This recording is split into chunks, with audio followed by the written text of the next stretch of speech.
yeah, that's ever like came to mind or anything of that nature. Well, as of lately, well, I would say the last day or so, I've been um focusing more on like the candlestick patterns, Yeah. and I just want to know, like, you know, how you use them on your charts, and it's specifically the engulfing patterns, and just so I can visualize what that looks like for you, and therefore hopefully I can, you know, use it on my end. I think that that part is important. The engulfing we're definitely gonna use the on-demand on Mhm. ThinkorSwim so you can get used to seeing it as the market conditions are like, moving forward. But when it comes Mhm. to, let me see, let me see if I can pull up that book actually. Um, The candlestick patterns, that's the one that I was like studying today and yesterday. And as I'm, you know, continuing to familiarize myself with these patterns, just want to know, you know, I see that one is being used often. Is there a reason why you chose that one versus a different one? yeah, I chose that one particularly because every time, every time when that setup happens, Mm-hmm.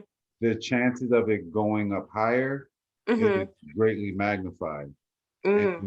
And I can show you on pretty much on some past charts because literally, like, even though when I pull up this, I'm looking for the book right now. Like that's a that as I I mean, I like have it in front of me if you want me to like go somewhere, like go on a certain page. like I'm trying to see, like I don't even know like what page to really like look on other than Mm-hmm. knowing that the whole book is a really good book to read and try to figure out. And I say the reason why I zoomed in on that bullish engulfing candlestick pattern is because it would always show up Mm-hmm. every time. So So it's a good indicator. right. So I was always trying to figure out like, well, what is it about this candlestick pattern, right? Mm-hmm. Because in the book, it shows you like actual like patterns. They show you chart patterns, right? But it doesn't show you the actual like real candlestick pattern itself. But it'll show you patterns to watch Yeah. so that you know that you're following a trend. So I'm looking for the other book then. But let me, as opposed to going through the PowerPoint and you seeing all of this on the side, like I wanted you to see more of the chart The chart itself. Okay. because the chart is really what tells you everything. Okay, perfect. So, so snap. So So you use snap. ThinkorSwim, right? Is that what you're using now? Yeah, that's what I'm using. That's what I always use. I always use ThinkorSwim. I have E-Trade account. I have a Robinhood account, and Mm-hmm. my Robinhood account, like I just put in money into it. So I'm like, all right, let's go. Let's see where I can take this to. Yeah. Um, so, but my ThinkorSwim, I've always had an account with it, and that's pretty much like, my main account is out of ThinkorSwim, but I Got it. use the charts to put for any price point for any other platform. I use the chart specifically to help me put in those price points in Robinhood or E Trade. Okay. I've been using, I mean, I have a ThinkorSwim. I just haven't fully been able to navigate it. Um, I find that trading view for me is a bit easier for chart patterns. Trading where? Trading view, is it trading Trading view? View. Yes, yes, yes, yes. Mm-hmm. I know that some people do like some Trading View. Yeah, I mean, but you know, I have both, so I continue, you know, teaching myself and learning. No, which is really, really good in itself, because this everything about the stock market really is about how much you can put on for yourself. Like, you are essentially have to be a seeker of information all the time. If you're not trying to seek information or anything like that, then it's going to be harder when you're looking to invest into any company, Mm-hmm. because you don't all we know when we wake up in the morning, or when China, they're about to open up, the Asian markets are about to open up right now. Mm-hmm. So when their money is flowing, we're like getting ready to like go to sleep, kind of wind down. They're starting their day, right? So Yeah. we don't know what could happen during their time when we're Mm-hmm. sleeping. And so when we wake up to, maybe chaos, maybe not, we don't know. But we have to have some type of pattern to follow to at least lead us in the right direction for profitability. Got it. So like on here, I know you can see it right where Yeah. big book of chart patterns. So this is really good to really get a good idea of, like, I remember you were asking about finding support and resistance lines and stuff like that before. This helps, right? This helps a whole lot. And like if we'll go to like Broadening tops. I yeah, think I just came across that one. yeah. So where you'll have the top, like it wants to go exponentially higher, higher lows are being created here, Mm-hmm. right? But this is just helping you identify the pattern, right? Because Got that it. higher lows are being created, we have to use candlesticks to see if support is being maintained, right? So we see the strong green candlestick forms here Mm-hmm. after it had this blowout top and it pulls back, had a strong green candlestick.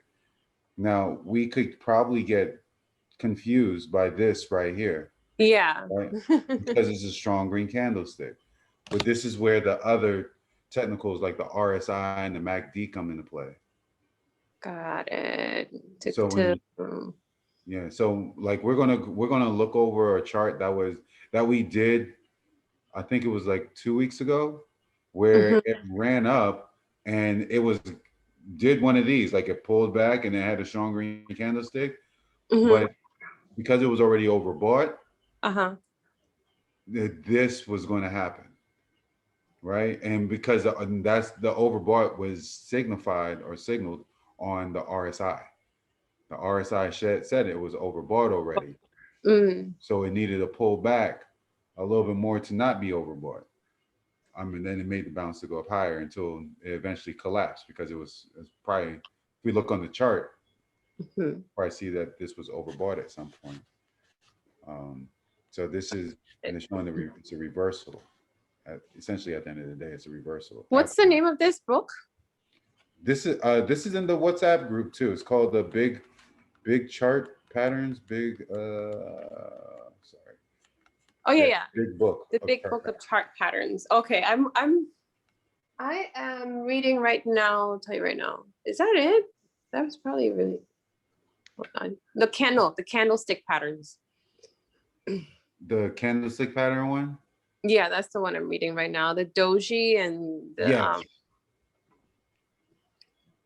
yes, that's that one. That one when you see like the direction of the candlestick and how they mhm, form, it gives you a better idea of which way they can go, right? Especially if you see a wick on any of them, like let's say on this candle on this chart pattern, it's called the mhm. pump and run reversal, right?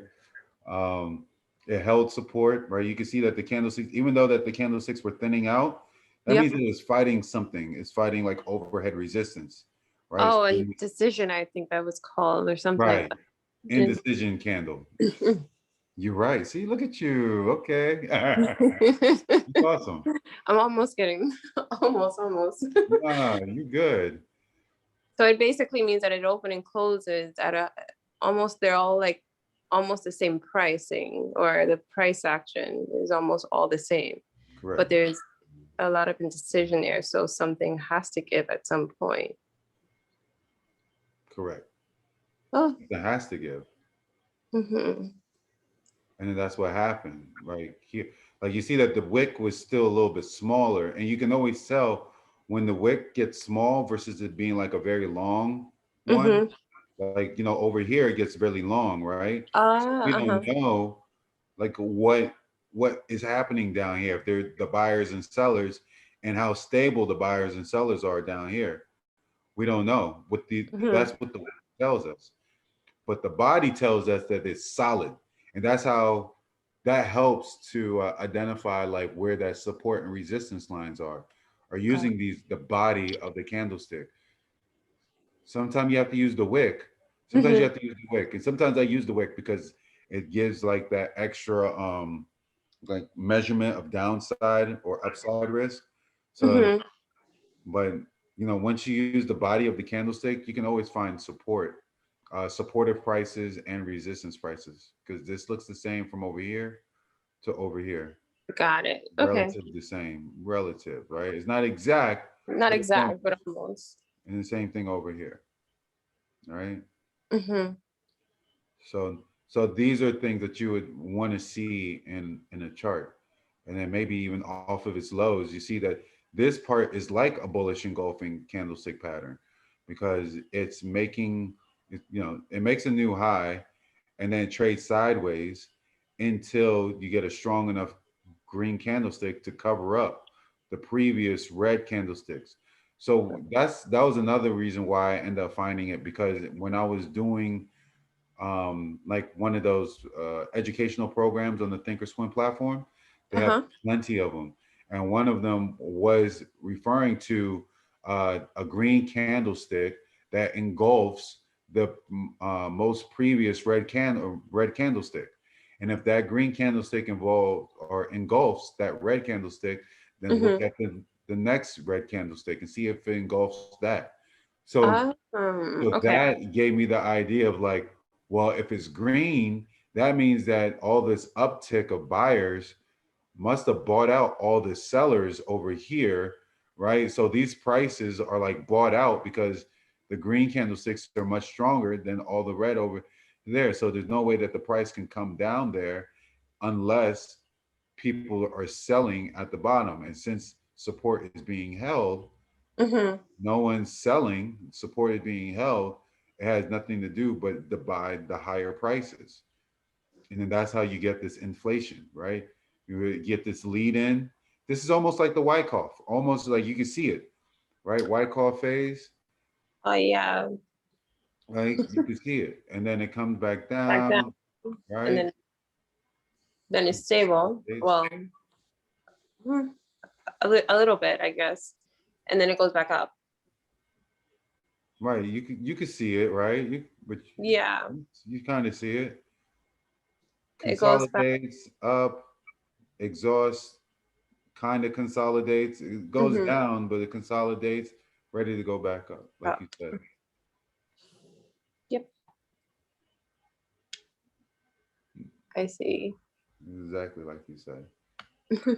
No, it is the cup and handle, right? And I know you can't see the candlesticks on this one, but at least you can see, like, long-term chart gives you an idea of like how the price action has been moving.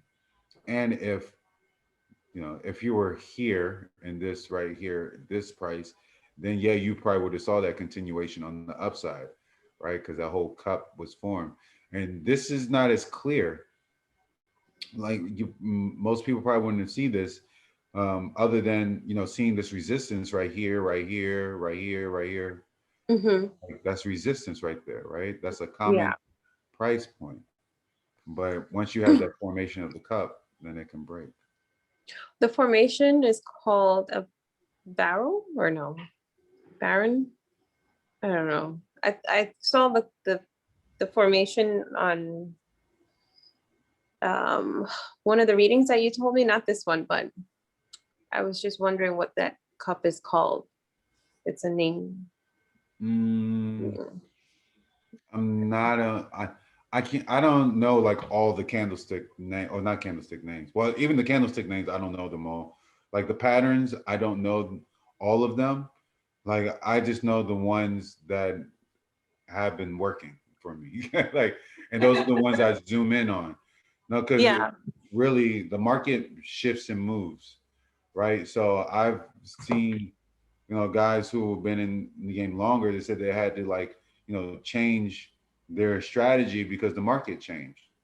So, Hmm. so there's little things that they had to change. The So the saucer, I think it's called the saucer formation. saucer formation, yes, that was in the The seven. 7 patterns. Yeah, that's a Hmm. good one.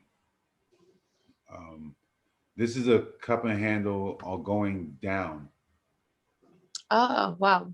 right? So you see the cup here, right? And but you can also see from the lower lows, right?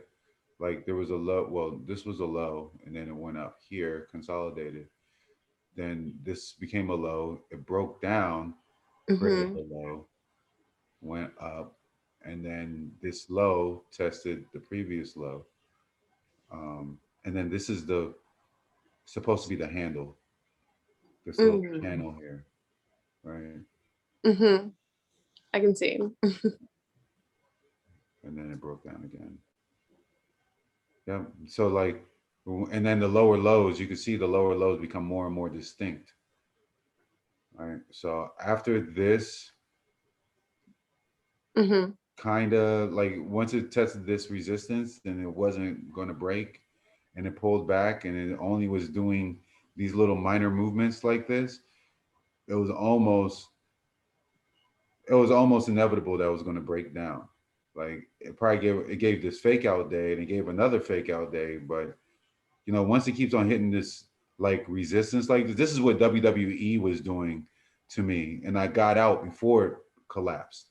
Got I was it. glad because it was doing Ah. it was doing this. Let me show you that one. And this was all in like a matter of just the same day, right? Now, each candlestick on that will represented one day. By the day. Yeah. So like, can you see the chart? Yeah. Hmm. So you see how it like, well, first off, it did it back here, right? So that was another reason. I was like, it did it before it can do it again, right? So this is that bullish engulfing pattern, Hmm. green, red, green. This usually happens, right? If it wasn't overbought, because it was, if it wasn't overbought, more than likely it would have gone higher, but it was overbought. Um, but also sometimes, well, it was overbought on this day too, so that's why I pulled back the next day. Um, but So essentially, you bought in at, I don't know, like let's just, I'm asking you randomly. Like you bought in at, I don't know, March 18th, or is it like a month or 3 months, 4 months before, and then you decided to exit that play because of, I guess, the engulfing and bullish pattern that you saw. So you went in on it as a, how do I say it, contract, like a, Because Ross nothing. You yeah, remember the most? I So did do this a contract with is it. a Zoom room on finance. It started at 7. I Right. did. I did I it. wanted I did do this, a this guy. I Well, did do sorry, I a didn't, contract on it. The biggest thing was I'm right now I'm looking for the actual contract, so I could okay, good. show you, like where I bought in at. Uh, that's fitness finance. There we go. Because what happens is that when you have when you have these chart patterns, it gives you an idea that it's going to go up or it's not going to go up. But the biggest thing is doing it when it's not overbought, because if the stock is overbought, then it becomes a little bit harder. Um, so let me get the contract for WWE. Is that always an indicator for you for the most part, the RSI? Yes, that Okay, is probably one of my most favorite indicators. got Um, it. so I originally was in it. This was WWE when I had Hmm. when I had the contract. was, this was the March 19th call. So if we look here back on March 4th, right, Okay. this is the option contract itself. I held it for more than one day, right? So this one tells you that I don't hold, I don't just buy and sell on one day. There are stocks that I will hold for multiple days because of its chart pattern, right? Got it. Mm-hmm. So that's one. And then two, as you can see here, it did do this like engulfing, right? Yes. Okay. Green, red, green. So I didn't have to sell, but I did because I knew that there was going to be a pullback day, and that was because of the RSI. So if we go to the actual chart and see what happened on March 8th, Mm-hmm. because like I said, the option contract is looks different from the actual stock itself. So if we go back on March 8th, uh, this is March 9th, this is March 8th, right? We see that it engulfed, right? It did this whole engulfing right here. Yep. But on the RSI, I distinctly remember seeing it going overbought. And that's Mm. why I ended up Mm-hmm. selling. But as you can see, it still pulled back the very next day. If we go back to the contract, so you can see on March, this is March 9th, so this is March 8th. We're going to zoom in onto the hour chart. And I tried getting back in, but it didn't. Like even though I got back in, I should have sold. I didn't sell. So there's also times, and you can see it's overbought on the RSI on the Got it. hour chart, right? Mm-hmm. Right. It was overbought right here on the RSI when I sold it. So that's why I sold it. So even Yeah. though I bought back in, and as you see, I timed it perfectly. I got right back in Mm-hmm. exactly, The struck. RSI is under. So the RSI is below. It's below 70 Correct. when you bought back in. Correct. Okay, got it. Yep. So you don't want to buy up here. You want to buy somewhere down here Down there. Mm-hmm. all the time. Anytime when it's down here, that's why like when I bought in, the RSI was at 43, right? Mm-hmm. You want the RSI to be coming off of the 30s. So, if 30 is oversold, then we want to see that that oversold is now turning into like some buying Mm-hmm. and then approaching 40, right? So if you're in it like the RSI is like 35, 37, 39, that's a good sign because now you can just ride the wave and you don't have to worry and you sell into the meat of the move, right? Because that's what it's called. You sell into the meat of the move. That's what you That was my first time hearing that. So ah no that's where my mentor, that's what he taught me. Okay. Tim Awesome. Sykes. Tim Sykes. So like, and he's more of a short seller, but when it comes to the bullish market, he's been doing this. He's been saying like sell into the meat of the move. You sell when everyone is trying to buy at the top now. The price is like it's too much. It's already overbought. It has to pull back. Mm-hmm. You want to sell it to the people up here. You already want to be in the position here. You want to set your sell price to where it's overbought, so people are buying that. Got it. Because once Okay. it pulls back, it pulls back, Mm-hmm. and you can always buy in. You can always re-buy back in if you want to, like I attempted to do, right? But and I also got out like when I knew that it was going to collapse too, right? I said, oh, this is going to collapse. I need to get out, right? So I didn't lose a lot, right? So it still measured my risk because I wanted to hold, but everything else said nah. Said across here, you I know. have a better understanding of the engulfing in the bullish engulfing pattern now. So thank you. Absolutely. And it happens so often. Like it happened here. Like you'll see it not on any time frame. Like typically on any time frame, you will see that bullish engulfing pattern. Like all day. like all the time. It's always there. I'm trying to think where. I know that was one stock that I mentioned it on WWE. There were some stocks last week that I know I did pretty well on was Rail.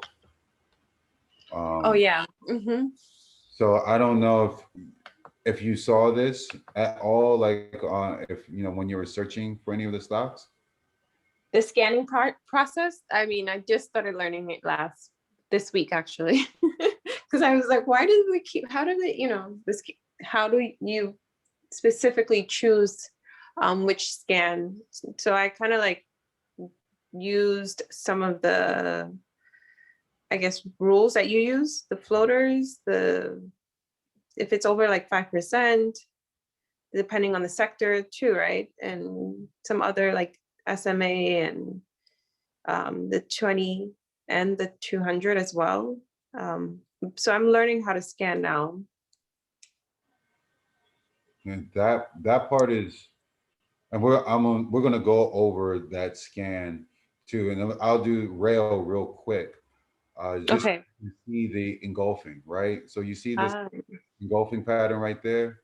mm-hmm. You get it. You get another green candlestick, and it's still closed above the 5 EMA, right? But the green candlestick engulfed everything, Mm-hmm. and then it went higher, right? So let's say that you got in on this day when it was like $3.30.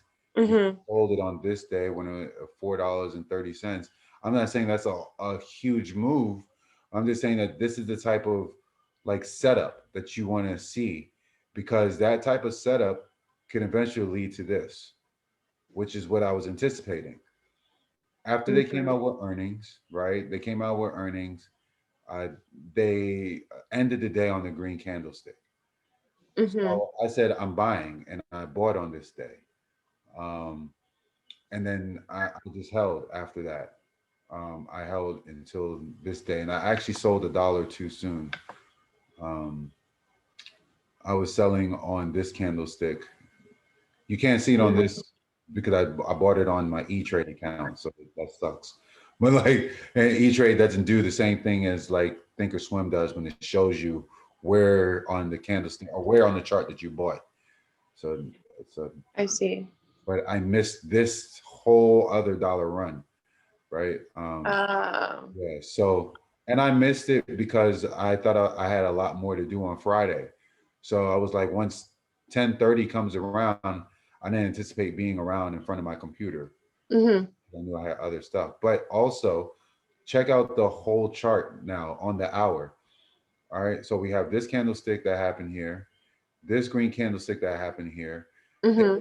down that this candlestick is engulfing all the red candlesticks, Mm-hmm. right? Because this is how you're going to see it essentially when you're trading, right? Or when the market is open. You want to see it look like this. And then you say, okay, the market is open. Yep. It's 9:30, right? You see the strong green candlestick here. Mm-hmm. Right? It's engulfing everything else. And then the 10 a.m. hour comes, right? Obviously, the whole hour is completed, but it this green candlestick closed above the 5 EMA, and because this closed above the 5 EMA, closing that strong, I only thing I had to do was just sell because I was Mm-hmm. in it from the fours. So me selling it at $6 from 450 really didn't make a difference. Uh, like if I sold it at 620, but selling it at Mm-hmm. 670 would have been a whole lot better, I guess, but I miss 70 cents. So it's okay. Mm-hmm. But it was already overbought. So that's why I wanted to share with you. And because it was overbought already, what it can do after the 12 lunch hour is over with, Uh-huh. the red candlestick, and it will be fully exhausted. I'll show you another reason why it will be fully exhausted, why it made this downturn. Mm-hmm. Once it made that downturn into the end of the day, because it was overbought. That's one. But two, it was because on the float, right? The shares, the volume that it had on the day was 29 million. The amount of shares that it has is 15 million. So it was going to get exhausted when it's trading two times its float. And this happens quite often with stocks that trade more than its float because it will spike up like this, right? But at the same time, like this one, WKEY. I'll put this in the group and you should see my price points that I got in at. So I only bought 4 shares because Uh-huh. I wasn't sure if it was going to hold. And I said, let me just test it out and see if it actually does hold. There's on this candlestick, because I was going to buy at 1 when it hit my price target of 1660. Mm-hmm. But I walked away because I was like, oh, I got stuff to do. And then once I saw that was like near my price because of that meeting that they were having, I said, oh, it's at 1660. I could buy. So I was going to buy at 1660 and then sell it at at least $19. I wasn't sure if it was going to go to 20. It actually went to 20. But what happened with this one is because it was trading 31 million shares and its flow size is only 17 million. So it had to get exhausted towards the end of the day, right? If there's, once it starts trading twice its volume or twice its shares, twice Mm-hmm. its float, then the price is going to pull back eventually, right? It will spike. And if enough players start coming in, it could definitely move the stock up exponentially higher.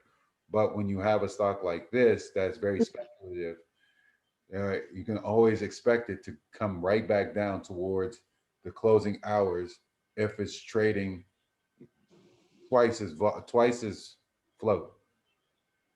You can always expect it, but it hasn't been happening for a lot. So there's always exceptions to the rule. Um, I'll, I'll show you another one. And the only reason why, like I said, I only bought 4 shares because I said 4 shares, that's nothing.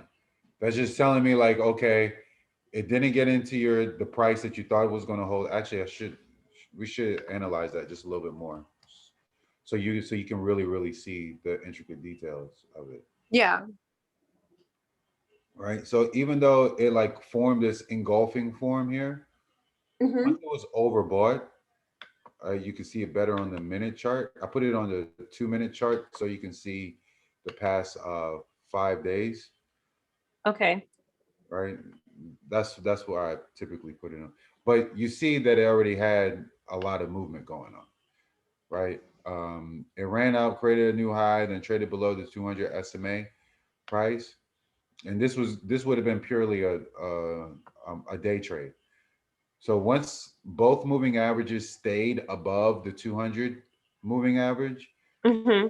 it started to trade higher, right? So when I was getting in, I said, okay, this is a strong green candlestick.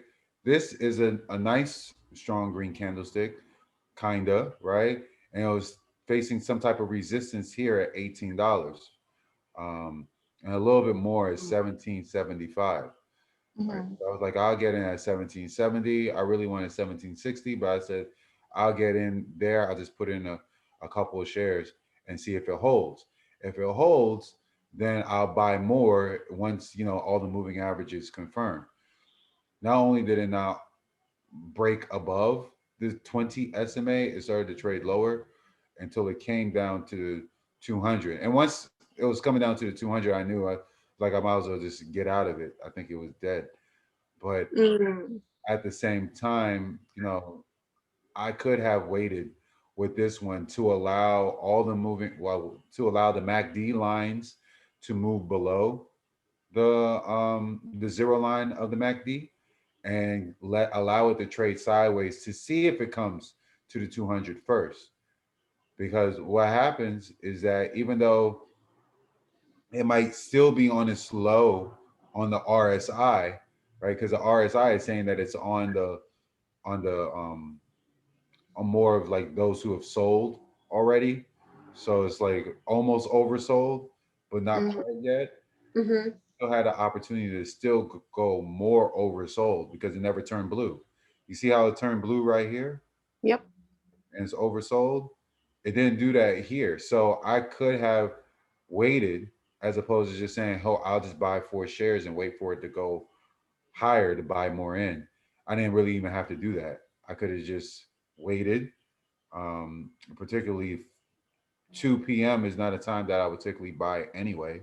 So that's a forced trade. That's another bad move. You don't buy at 2 p.m. Um, Particularly You after usually buy at between 3 and 3:30 or 3 and 4 o'clock. yeah, around 3:30 to 4 is typically a better time. Um, if you hadn't if you don't have a position already from like the morning time, like Mm-hmm. and buying in like around 9:45 time, then the next time would be like around 10:30. And then after that, the next time will be about 3:30. Because after that, it's if you bought in the morning, you're Mm-hmm. particularly your only mindset should be either to hold what you have until however many days you want to hold it for, or sell it at lunchtime. Those are relatively like your best two options. Mm-hmm. I You- was reading the book that you're reading. There's another book that you sent to us about the timing yesterday. Was it yesterday or Friday? Sorry, Friday. On when typically but at the times that the market is moving. yeah. What's the name of the book? That book is called oh man, I what think you shared it on, was it Script? yeah, it's on Scrib. I know I shared it in the group. It is uh wow. I got it. Don't worry. Got it? Okay, 'cause I Yeah, know yeah. I got it now. it's like a day trading guide and crash course. That's what it is. Yep. So so that's a really good one. As you can see here, day trading guide, crash course. Correct. Um, Yep. I there's a, have there's a lot of great information in here. A lot. Um, it. but you'll see it. Like you'll see it all. Um, I'm trying to hurry up and finish the book before the week ends.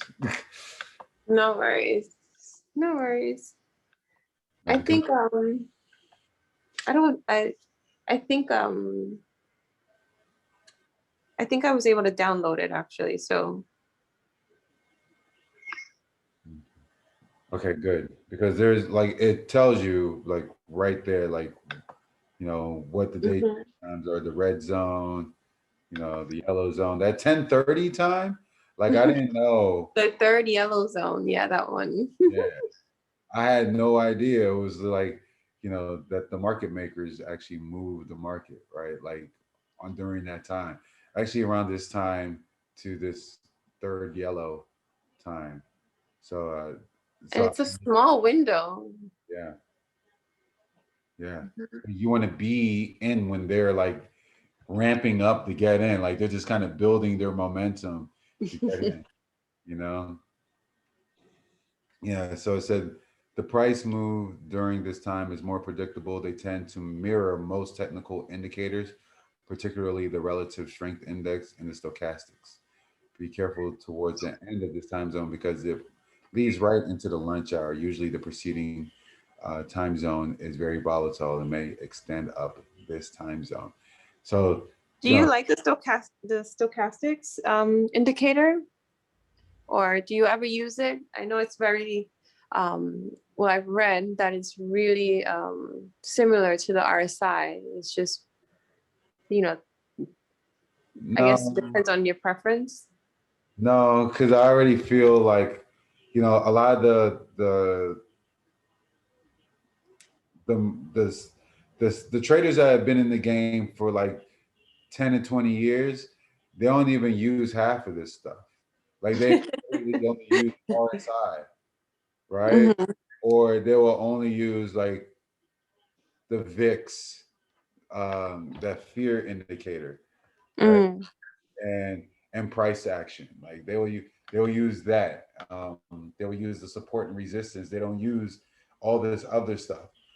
So like for me to even want to add more things is Yeah. already, I already see, this is pretty simple right now. Like Mhm. it's allowing me to see returns on each trade and allowing me to identify when I need to cut a loss if it happens. So so it's been pretty helpful, but I know that some people really do like those stochastics. Okay. Yeah, but yeah, I know it. I know people. Yeah, I'm on what is it, the Wealth Squad? You had shared something with me last year. I'm on Discord with them, so sometimes I get some of their information and what they use and some of what their I guess I don't know what their traders use. Yeah, And it really depends on what you are in, what's best for you. So it's tough because people don't know starting off what's best for them, and yeah. and they have to go through this trial and error. But it's hard to go through a trial and error when you don't have patience, right? So you have to like really be a scientist and ticker around and try to figure out like what works and what doesn't. Um, Hmm. were you looking at any other stocks during the week that you felt like you weren't certain or you didn't understand how it moved or I was looking at X, the United States Steel. Have you heard of that stock? yeah, I'm trying to remember their what's their ticker? SUX? What It's is X. It's just X. X? Yeah. I remember them um, because I felt like they were associated with another stock. And I remember looking at something that was very similar. So this is a good one, at least, chart wise. It looks like it's holding up. So this was a really good play to even look at. So that was like my first play Nice. this week. Yeah. So I looked at that stock because I read something about the sector and so I decided, you know what, let me just play with it and see um, where the resistance is. I didn't know how to really do the engulfing until now. But I used the MACD, the EMA 5, and both SMA, the 20 and the 200. And of course the RSI. And I was able to get in. I think it was, hold on, I'll tell you right now. I was able to get in at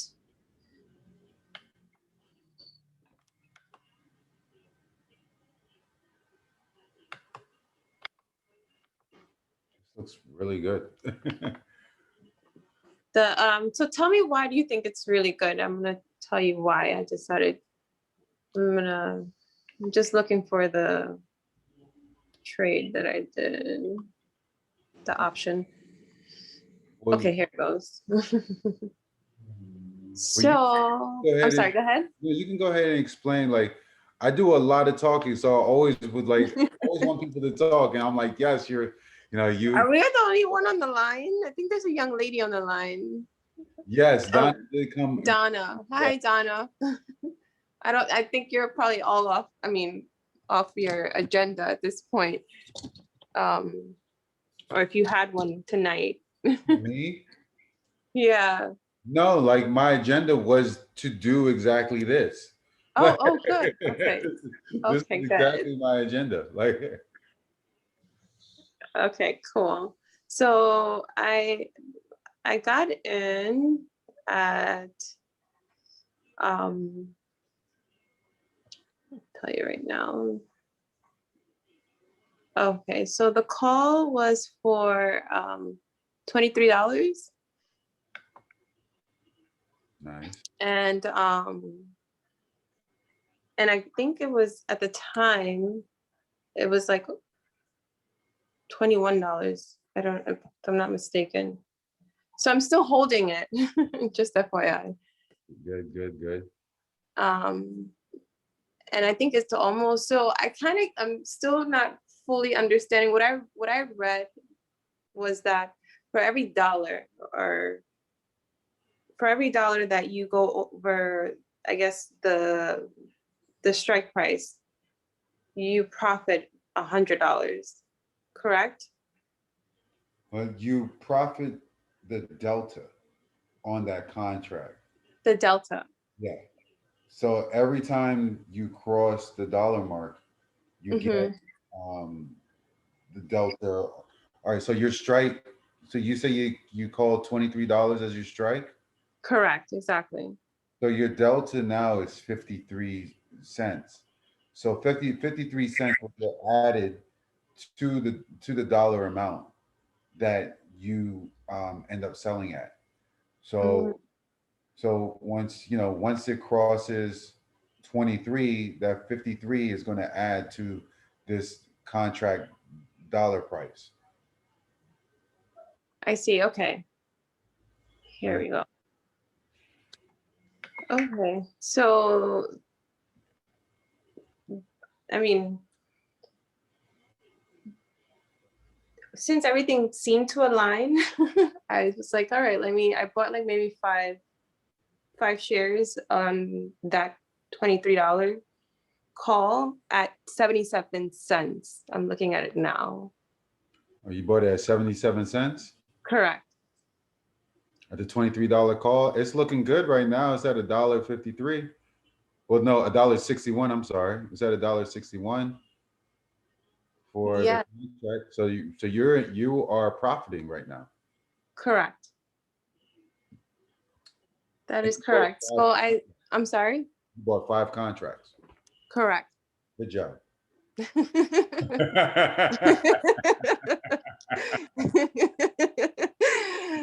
So now I think I can become a bit more comfortable in viewing it more in a more strategic way because everything else seemed to align. So I'm holding it until hopefully, I don't know, maybe tomorrow, and we'll see if it goes up even more. I think you made the right choice already, though. Yeah. You made a right choice, and as you can see, like a bullish engulfing happened over here, right? So the potential of it going higher when you see a bullish engulfing candlestick pattern will does go higher, right? Mhm. So what happens here that this green candlestick is kind of engulfing almost all the other red candlesticks.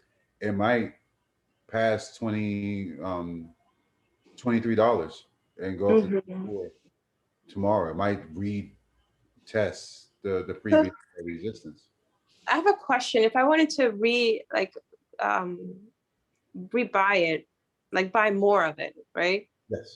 Is that something that you normally do or It depends. depends? There's some that if it pulls back or if it pulls back and is holding support and Mm-hmm. see that it has the potential during the right time of day and everything too, Mm-hmm. um, that it shows that it's going to bounce and go up higher. Yeah, I will buy more. I would definitely, I've definitely done that. Okay. All I, right. So I will watch it tomorrow then. and you can't go wrong with these materials. There was a couple of material companies that I've been suggesting for quite some time. And I know some people took me up on it before. MP was one of them. Now it's coming down, but Which before which one was it? NP? MP, yeah, this was Mhm. a company that dealt with lithium. Ah, okay. there was a couple of lithium stocks. So MP was one of them when it came up to $52 as all-time high, but PLL was the one that hit up to $80. This one I was in it when it was at $25, Mhm. and I got shaken out. And this is before I came up with this strategy. If I really implemented this strategy during the time that I bought this, I would have been holding it and probably would have had all of this $88 run up. Wow. I probably would have sold here, actually, Mhm. probably there because I tend to sell too soon. But the materials are good, so I'm glad you got in on that. This is a good one. It's going to pull back according to the hour chart. Looks like it has some opportunity to pull back, but it's above the 200 SMA. Um, well, at least the 20 SMA is coming above the 200 SMA. So Mhm. it should go up higher, right? But right now it's overbought. So anticipate a small pullback, maybe in the morning. But as long as it stays above this SMA, well, Okay. let's say in the morning it'll be like $22. As long as it stays above $22 threshold, Mhm. fine. Okay. You'll be really, really fine. Cool. Thank you. Absolutely. Absolutely. I know the last time I said someone should be fine on something, it was on one of these stocks that tends to just run out of nowhere. At least this one, United States Steel, because of all the infrastructure talks that's going on, will keep the price steady. So there shouldn't be a lot of fluctuation with They that. were they were talking about home buyers and how, like, there's such a home buyers are renovating and doing so much work to their homes now. Yeah. So I read an article like that. You know what? I'll share what I come across too more often on the group chat as well. I Yeah. sometimes feel shy because I'm like, I don't know enough of this information to be able to share, but I'll do it moving forward. I think almost everyone probably feels that way in some way, shape, or form. Mm-hmm. They feel a little intimidated. And I tried, I only share because I want to keep the conversation going, not to tell people that they don't know anything, which I don't think I've ever said that. But I want No, no, no, no. I think you've people, encouraged all of us to do our research. So no, that's not the case. right. I never want that to be the case. Never, never. But yeah, United States Steel, that's a really good one. I'm glad you got in on that one. Um, there was You mainly stick to your biotech. Is that your when I main? know that the markets are going to go crazy, Mm-hmm. biotechs are usually my go-to one because that's my science background. So I understand what's going on in that world. And then two, they run like $2 or $3 easy, in a matter of, an hour. Mm-hmm. You don't have to really like hold it too long, so there's not a lot you have to worry about. Um, but I do like biotechs. But I will go where the market is moving. Uh, Mm-hmm. for biotechs, I do prefer the low floaters. Um, The low floaters. mhm. Um, can you explain that one more time? Because sometimes there are, when I go on FinViz, sometimes it's less than 5%. But is that just like another indicator for you that this stock is, um, I don't know how to even explain it, but this stock is okay for you to trade or to look further Well, into? if it's if it's below 5%, I need like some really good news or something. Mm-hmm. Um, like for instance, I don't know if you use the screener on FinViz. Is that what you're referring to? Yep. Mm-hmm. All right. So like, So let's say if you look at X, are you on? yeah, yeah. Can you see? I'm on FinViz right now. Can you see the screen? Yep, I can. Mm-hmm. No, go ahead. What were you about to say? Um, I guess for example, like the X, the United, because that's where I went to look at here, there, and then I just did, you know, read some other. Um, this here is the short float, right? The low float, short float is above. It's at 11%, Correct. and then the volume is over 23 million. Yeah, more than And its hmm? more than its average volume. Yeah, exactly. And then the SMA is over 81%, and then the SMA 50, 18, along with, I can't see, there's something on your screen. They have these pop-ups. They have these pop-ups on. It's actually the most frustrating thing sometimes, but it's all good. So you're saying, So uh, I was wondering, like, you know, what other areas do you look at outside of those, I guess, 4 or 5 things that I've just seen? And let's say for some reason X was below, you know, the short float, which was, let's say it was 3% versus 11%. yeah. So with the higher floats, you, I can't say that this is scalable, like from the lower floats to the higher floats.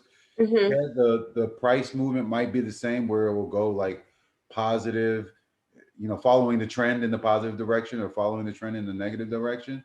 Mm-hmm. Um, the low flows, it just happens at a faster rate. Mm-hmm. So as opposed to holding a position for like 3 or 4 days, like this one, this is a good position to hold for like 3 or 4 days, right? Like at least in my opinion, because like you said, home buying, that's one. That's people are renovating their homes with steel. Regardless of 3D pressing is going to be like the wave of the future, steel is still going to be around because of infrastructure. People are going, like, everything that's going to be built around this whole grid of electricity and stuff like that is going to need steel at some point or another. So Mm-hmm. I don't, I see this as a really good long-term investment. Like you can hold this until your contract expires, like, and be in the, I think you would be in the money the whole time. But when it comes to like low floaters, like RAIL, because Mm-hmm. RA. that was a low floater, right? And you can see rail. What is it doing? It's in the railroads, industrials. Like I was thinking in that same type of direction. Like there's infrastructure stuff going on, things Mm-hmm. need to get transported.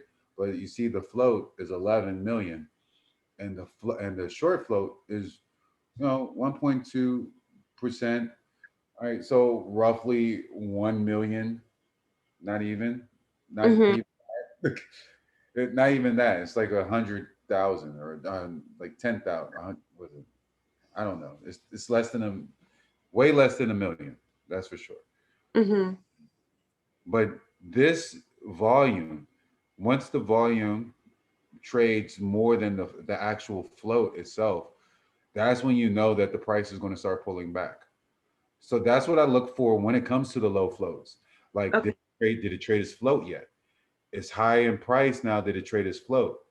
And when I sold this, and it was still like at 7 million on Mm-hmm. volume. So I had like another 4 million of price action that could have continued to go in my favor, which it did. It continued to go up, even though I sold before reaching the high price. But that's what you kind of look for when it comes to these low floats. Did it trade its volume yet? And if it did trade its volume, how much? Because if it didn't trade it that much, or if it traded more than its volume already, eventually it's going to pull back. Eventually, people are going to end up turning over. They're going to turn over the float, right? They have Mhm. like it absolutely have to. So that's what I look for on the low floats, and you're not going to catch that on aluminum steel, U.S. steel. You're not going to catch that on U.S. steel, because I doubt that anyone's going to trade the float. Like, there's not going to be an influx of people tomorrow. It's going to be like 500 million strong buying up U.S. steel. I highly doubt that. Um, but I do believe that there will be at least like 25 to 30 million. You know, like Mhm. that's very reasonable just based off of its chart, and it's a basic material. Um, Sometimes these basic materials are held with higher regard during these times, just because they know that it's a material that's needed. Um, what other companies are steel? Let's let's look at its competition.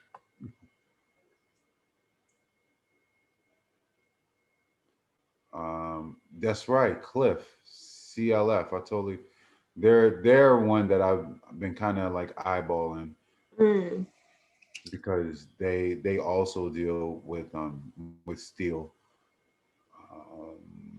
But yeah, so as this is the industry of all steel, in the basic material sector, and it's 2 pages of it, right?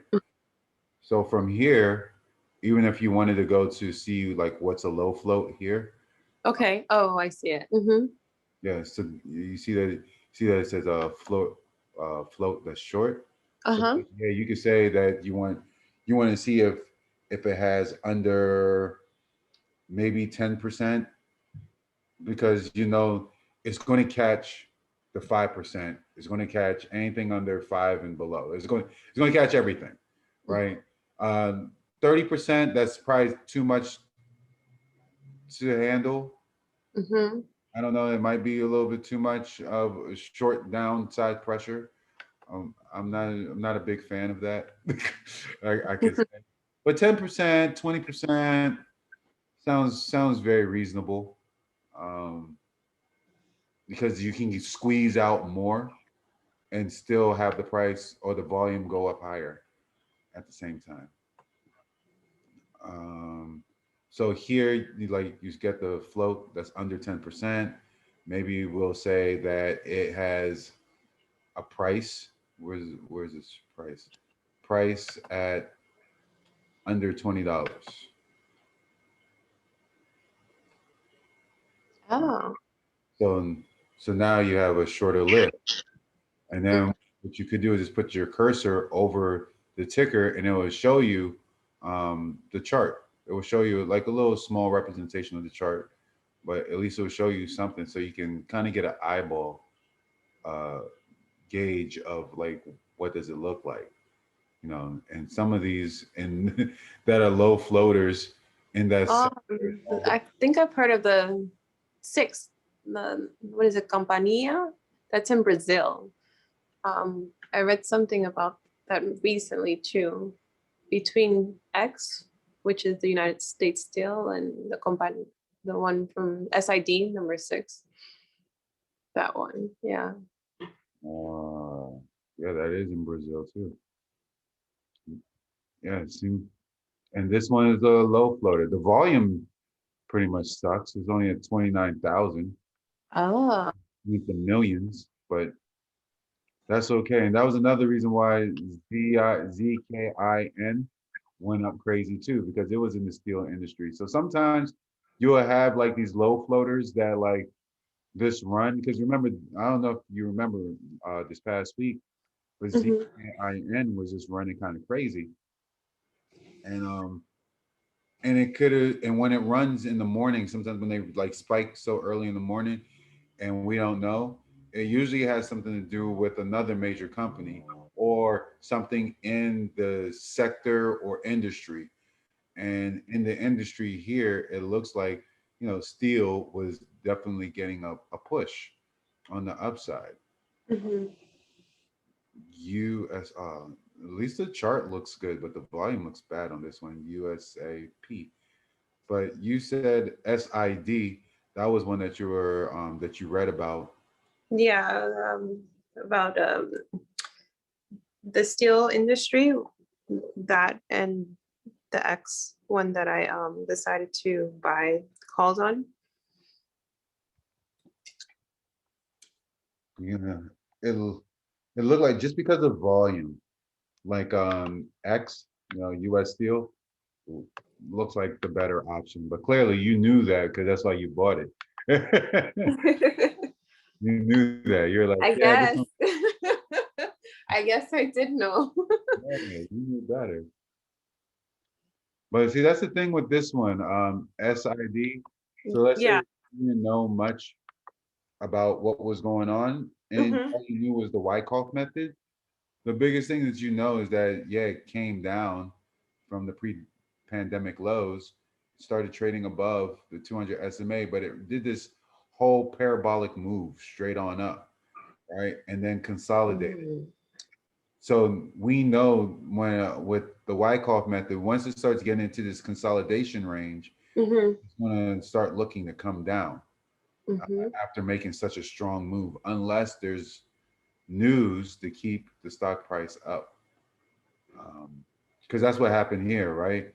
It back here, back in last year, February, it ran up and then it came down. But during this come down, it was still kind of like consolidating before it actually came down, um, which Oh, is yeah.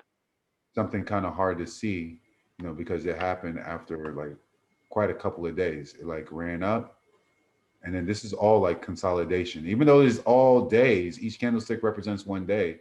It's still long term looks like consolidation. So and that's the consolidation part before it declined and went.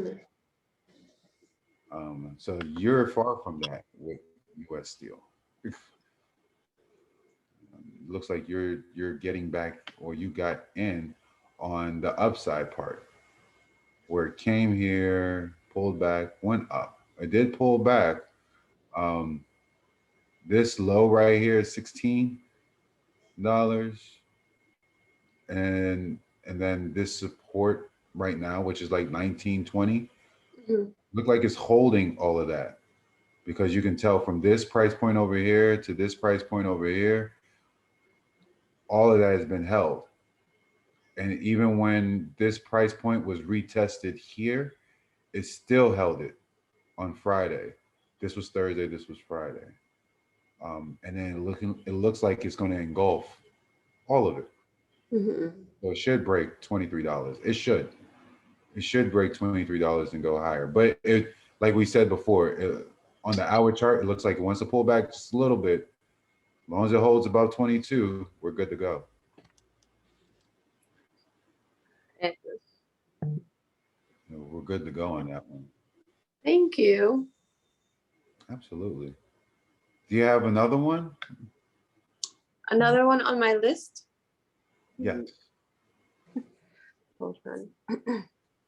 I know Leon jumped into and Donna's on. If you have a stock that you want to Oh no. go over, just feel free to say something. I know you've mentioned. I mean, I like anyone else can talk, and I'll speak afterwards.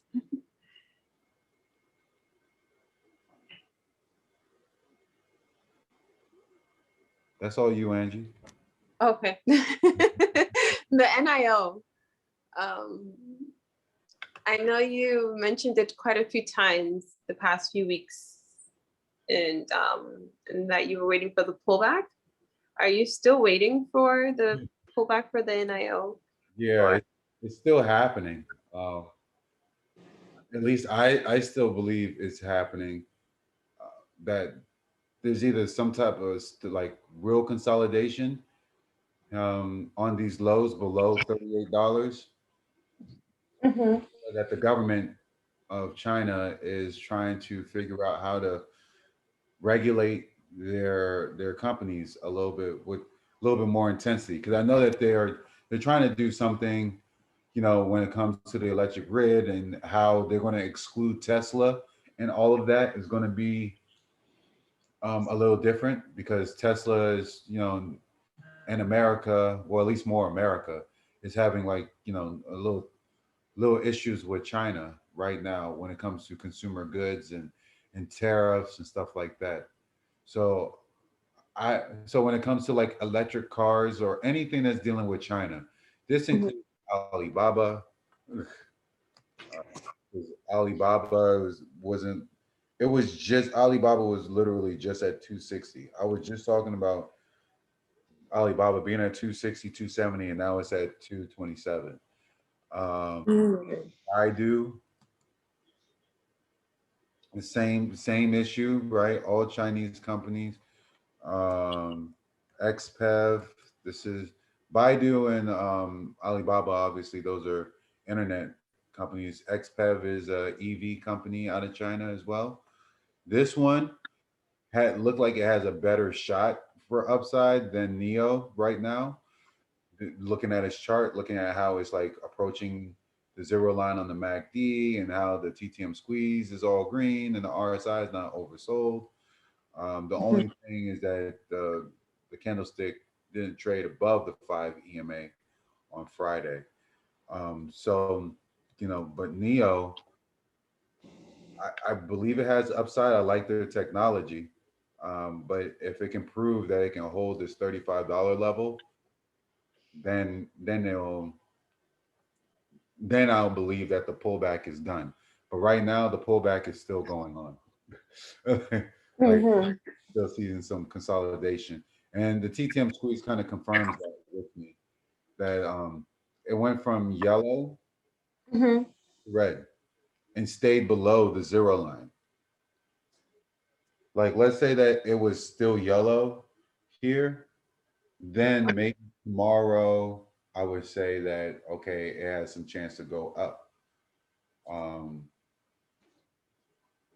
but right now, it looks like it still has some chance to come down a bit. And maybe it might be green tomorrow, um, and turn yellow here, right? So that would be a good sign, but would still need that confirmation of it at least crossing over the zero line, Mm.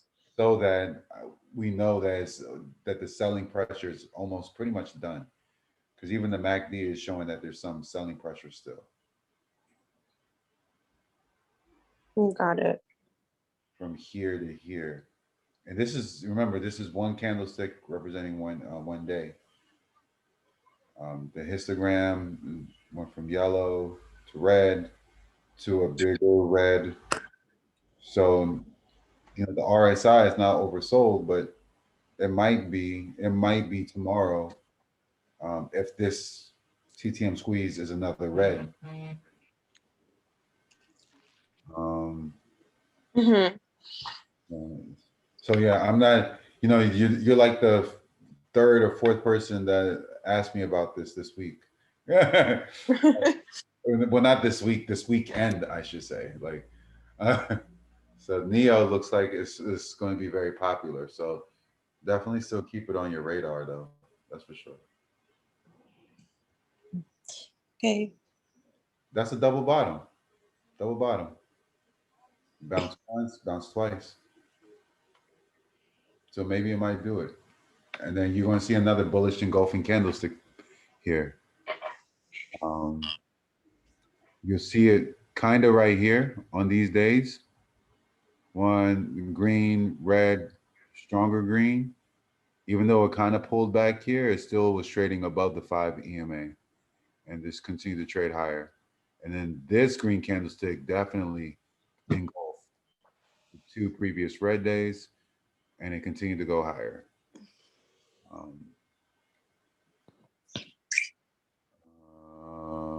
and I remember I was in this move. So I remember being here and was like, I need to not buy when it's in the overbought, because it limits my upside potential. So I was trying to figure out how to get in on the lows from there.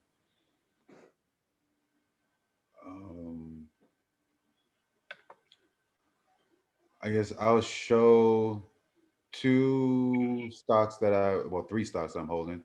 LITE, Lumentum. Lumentum, the only reason why I bought them mainly because they had a merger agreement where they bought out another company. Um, the technicals were great before I even knew that they bought out another company. Um, but let me show you where at least where I got in at, so you have an idea. Okay. And this I did not and still do not plan on holding like forever, but with all the good news behind it, it looks like it wants to go a little bit higher. So oops, wrong one. Let me see. So at least you have an idea of like what I saw. Oh, you can see it. Okay. I'm not sure if you can see the chart or not.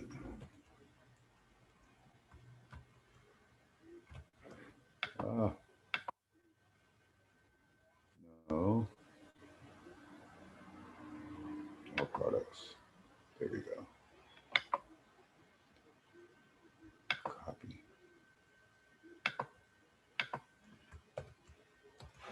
So here, well, this is the day that I bought it on. Bought it on Friday. Um, I was waiting for some time to buy this because when I first saw it, it was like right around here at 10:30, and when I did see it pull back, I wasn't sure how deep it was going to pull back, Mhm.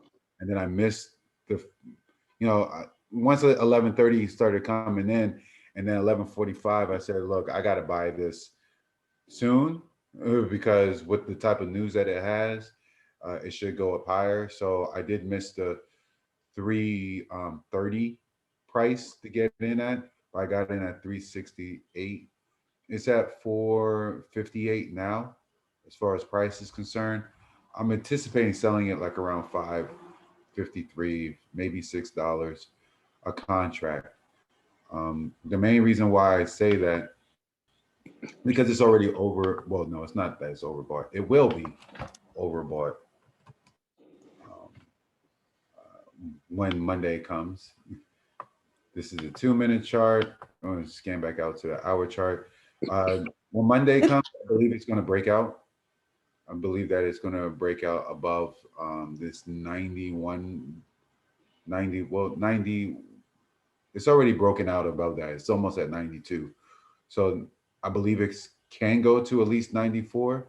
So it should break out above it but there's analyst upgrades that says that it should go to 120. It's not overbought here, and it hasn't even crossed over the zero line. So part of me doesn't even want to sell it. Part of me doesn't even want to look at it, for real. But when I go to the hour chart, I see that it's overbought, right? And it did it on the last part of the day where it made this strong move onto the upside. You see this bullish engulfing candlestick pattern there. Made another green candlestick, traded sideways, did a little pullback. But the last 30 minutes of the day, it made the strong move. Both moving averages are up. And like I said, it's up on news for buying out. What was the name of this company? It began with a C. Coherent. Coherent. Um, so originally they thought that the deal was going to fall apart, and it didn't. Um, and so it just went higher. So I bought off of pretty much buyout or merger acquisition, which is also a good reason to buy anything. It's like buying an earnings winner. Um, so once it goes overbought at about 9:30, maybe 9:45, I will probably anticipating selling then because at that point it probably went as high as it could, and someone's going to jack up the price at 4 in the morning. Someone's going to do something to it. So I would rather not sell this, especially with this cross that's happening here over the 5 EMA. I just feel like something's going to happen, but that's just me. You know, someone with steadier hands would probably not sell this and just wait for it to retest this 112 price point, which it should do.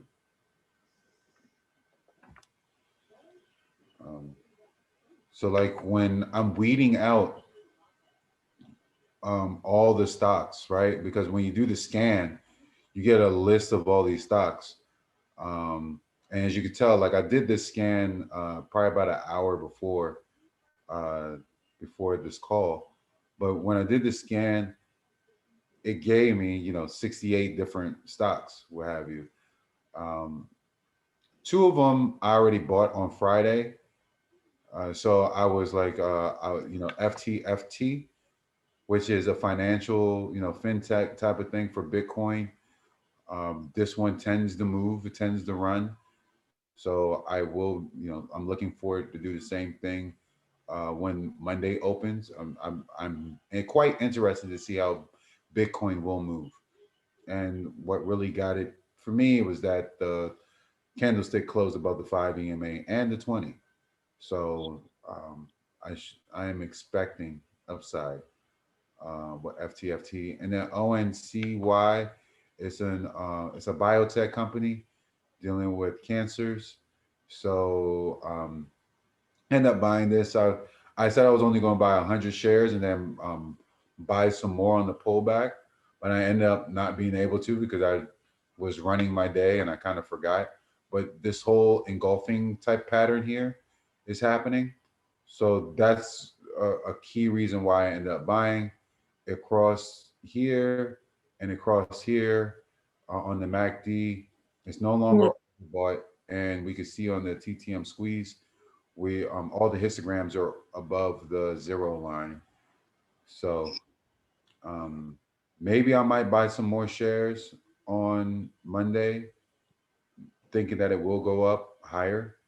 But as of now, I'm just going to stay with this, and that I just wanted to make sure that it stays above $3.70 the whole time, because I bought at 388, and I don't want it to go below 350. 350 is my cutoff. Um, I have a question now about the cutoff. yes. So can you explain the stop loss? Like, do Yeah. you put a, yeah, like not really fully understanding or grasping that concept. When you want to, I guess, stop your, I mean, losing money, or is it like you Yes. put a certain price in? But go ahead, you can explain. No, you're right. Like with a stop loss, that's what you're doing. You're the downside risk. Now, do I use a stop loss often? No. I have a Mhm. maximum stop loss that if I see that it's gone to that price, then I don't want to be a part of it. So I'm already out. So like I put it in. I don't allow the computer to do it for me. But Okay. but that's because like if I'm in a position, I want to see it. I want to look at it. I want to make sure that I see what's going on so that I can control my own, you know, buy in or sell out. But what you can do is that you could do a stop limit. I know some people use a trail stop where it's like certain. I don't know how to use that actually because I don't use it. I just use my limit. Um, but with a stop limit, you can Mm-hmm. have your limit order, which is the price that you wanted to like really stop at. Mm-hmm.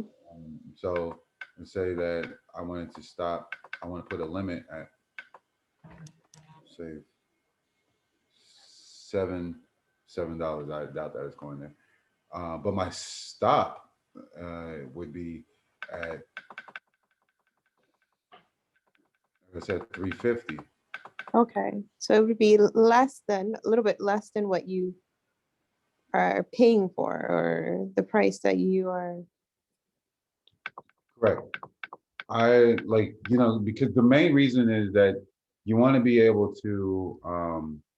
And this is on the buy side, but this is the stop. Yeah. So the main reason why is because you want to give your stock some like movement, some wiggle room to actually move on the upside. So when I think of downside risk, I typically think of like how far it is from the 5 EMA, right? Because if the Mhm. stock is trading above the 5 EMA, I know that's a bullish signal, right? But also, if it's too high above the 5 EMA, I also have to calculate that downside because the price can come back to the 5 EMA price point, even though it's trading above the 5 EMA, Got it. right? Hmm. Does that make sense? Yeah, that makes a lot of sense. Because the 358 price on the year chart, that I would consider like, downside risk. So like, okay, well, I should risk only really $3.60, right? And then when you start to go down to like the hour chart, you see on the hour chart, it says that the 20 SMA price on the right hand vertical axis, it says that it's $3.68. Hmm. So that's higher than the 5 EMA price on the year chart. So when you're looking at if the price does pull back, does it pull back to the 20 SMA price? And if on the hour chart, if that is a possibility, then you look, narrow down to the minute chart and say, okay, well, I know that the 5 EMA on the on the year chart is $3.58. I also know that the 20 SMA price is $3.68, which is higher than the 5 EMA on the year chart. So, so if I wanted to do ultimate downside risk, it'd be that 358. But when I come to the minute chart and I'm looking like, okay, do I want to buy in or, do I want to wait? I'm looking to see if there's any type of support that was made. So there was support that was made at this 367, three. So that was the price that it came to on the 20 SMA price. It did come to that 367, 68 price. So that means it held it and you could have bought more. So I thought about buying some here. The only thing that deterred me from it was that it was still below the 200 SMA price on the year chart, on the 2 minute chart.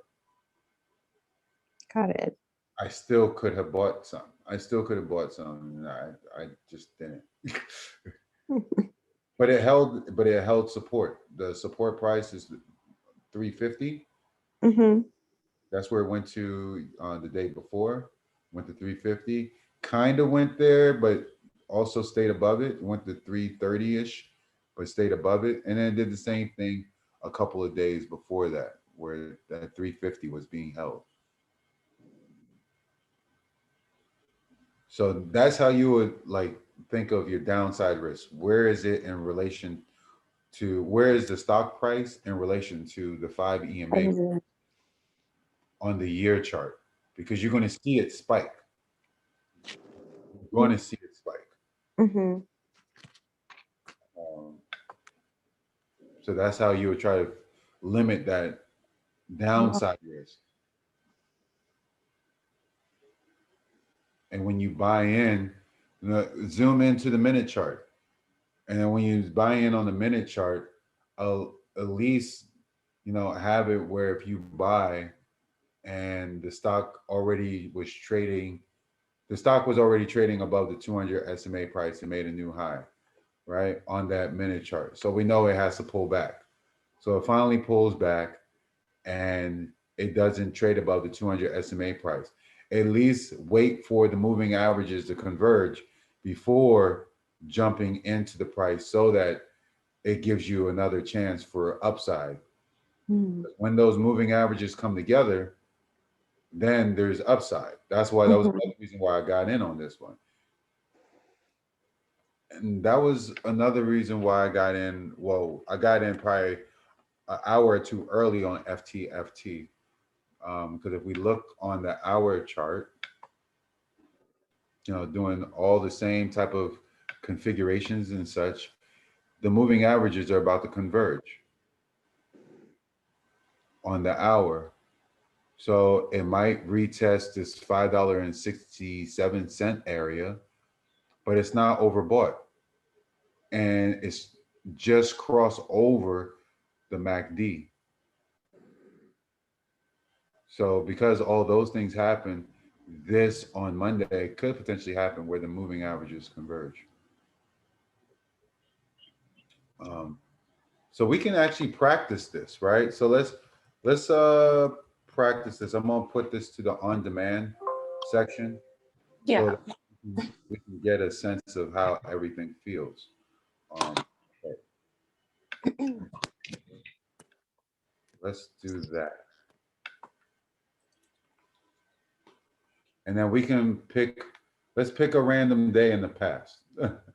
What day you want to pick? You said a random day in the past? Yeah. Maybe like 2 months ago? Want to do 2 months ago? Yeah. So we're in March.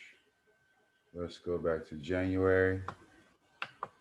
So we'll This is go. a light, you said? Well, yeah, this is LITE. I just put it up there. I don't know why, actually. I really don't know why I did. But, okay, so 2 months ago, January 11th, it created a new high, right? So everything's updated. Yeah, so this is now what, 7:19 on a Friday. No, sorry, on the 11th. Sorry, that's a Monday morning. So we know Monday morning, the market's about to open, right? In about 2.5 hours. We have to get ready first, right? And so we want to make sure that we're like looking for the appropriate stocks, looking for whatever that's running on the day, in the pre-market. The only thing that this doesn't do is tell us what the news is on that day, right? So we don't get that advantage, and then we also don't. We don't get the pre-market screener advantage too that you would typically get when the market is open. But we'll fast forward this to 9:19, 11 minutes before the market opens, right? So typically like around 8:45, that's when you want to be like ready to start the day, looking for whatever stock that you're trying to look for, right? Whatever it is. So I know on, I don't know what's on this side. So, okay, it does show the volume. So what I typically do first is look at what's the highest volume, like what is moving at the highest volume on that day, right? This one on my watch list, right? So, so this is what I traded in March. This is what I just screened for, from Friday. So let's go here. Let's just see what's up there. FTFT is at 2.5 million, and it's trading below its close price, right? The bid and the ask. Anytime you see a bid and the ask that's below the closing price, typically it's going to open red, right? And based on this candlestick that it had the day before, which would have been that Friday, yeah, it should open up red. It was overbought as well. So yeah, it should pull back, right? So that would be one that I would skip, right? Um, this one, Recon. Recon kind of looks good. Kinda, I said, because it's overbought on the RSI, but the MACD is over the zero line and the moving averages are converging here, right? So it was green on Friday too, on the 8th. So now that we're coming to the 11th, it might be green on that Monday. So that would be one to watch. So typically I would highlight it and say, okay, this will be one to watch. Um, and then I'll just go down the list from there. Office Depot, which is actually on my list to watch for this upcoming week. Um, on this day, January 11th, it was actually up $5. As you can see, it closed at $36 on that Friday, but pre-market right now it's at $41. Sure. Right. So try to figure out like what happened here, like what's going on here. But obviously we don't get the news, right? We don't get the news now because it was in the past and they don't record the news at this time.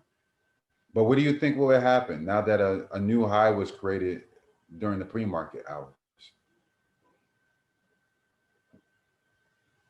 Does anybody know what would happen with Office Depot or have an idea?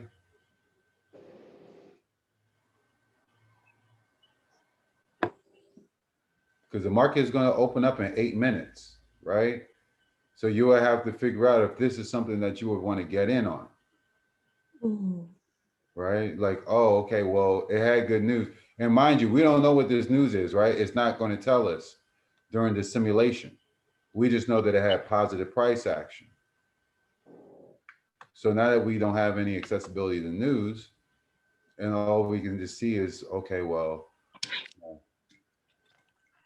on the hour chart, what do we see?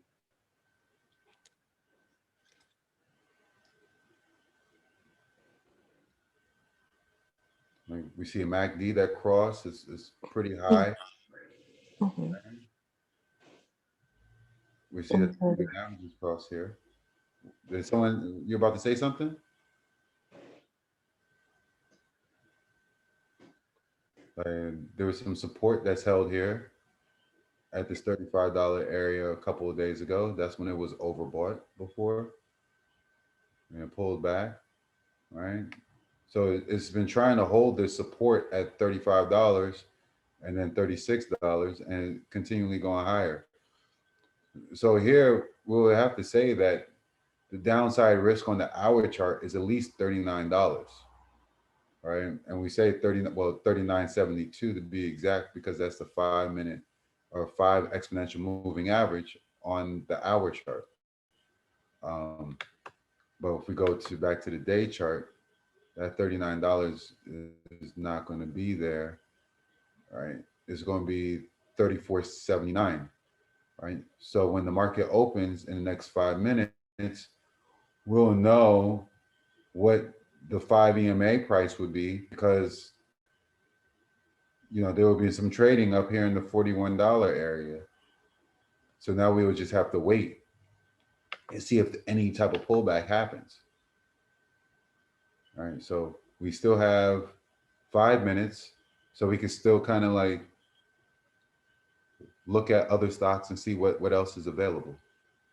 We say, okay, we see the volume on some of these. Office Depot is at 139,000. It's not a whole lot.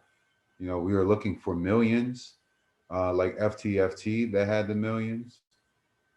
So we're not really getting that, but we are getting some that like Recon and ODP that are in the hundreds of thousands. So that kind of helps, because now it might go to 500,000 before 10:30. Um, Even though this has volume, is the price is coming down. So, and we see that the bid and the ask is below the closing price. So, which is very important when you're entering into the market, looking to enter into the market. Is the bid and the ask price lower than the previous day closing price? I think what else? See what else is on the scan. This is from Friday's scan now. So this didn't happen back in January. So let's see. Let me use another watch list. Maybe what I have traded above the 200 SMA. That's a watch list that I have. I don't know what's loading up. Did it load? Okay. So LMFA it traded 34 million already, and it's 15 million as its float. So let's check this out.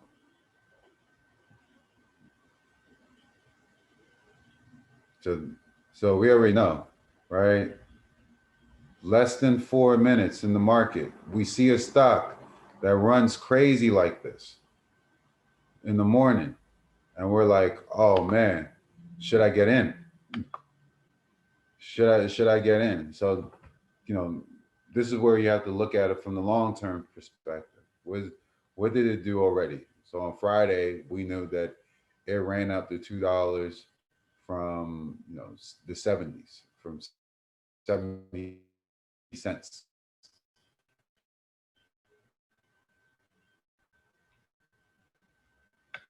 So now I'm trying to figure out, like, okay, well, when the market opens, what type of plan do I need? That's why my connection is going crazy. I wonder why I was acting slower. So on the hour chart, we see that it ramped up. It's overbought.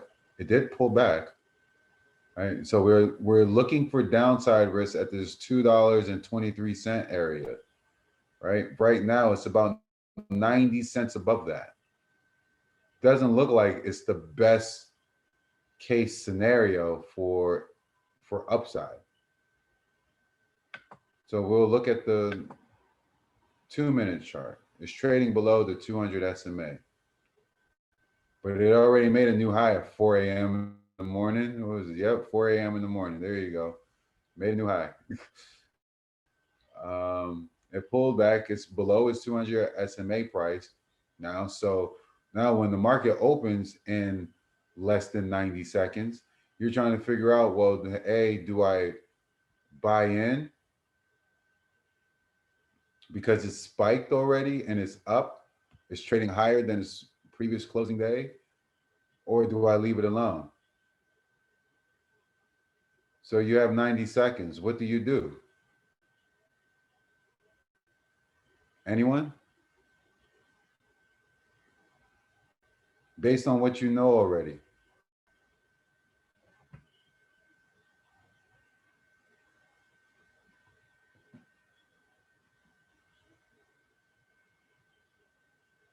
Like, I know you don't want to chase it.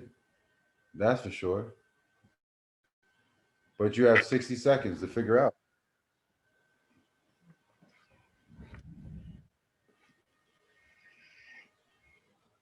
Would this be a reasonable play?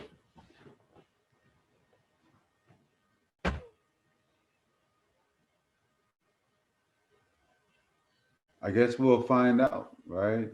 And I think because this one, and that's why I draw like more focus and attention to this one than the other ones before, just because it is a low flow and it's trading more, way more, almost 3 times more than its float.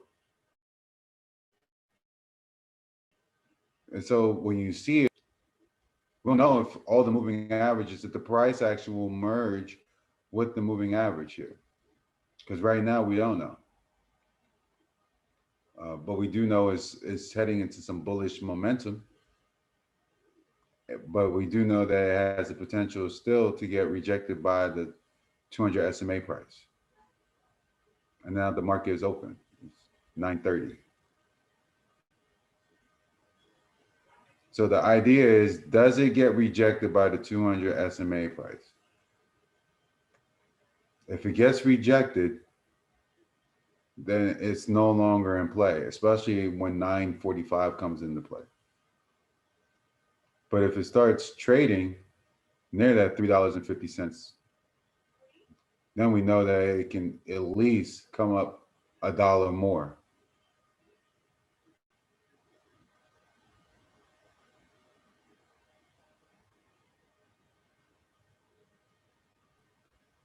And right now, like I said, it's battling, it's fighting this $3.40 area, which it look like it's breaking now, or trying to break and hold above 340.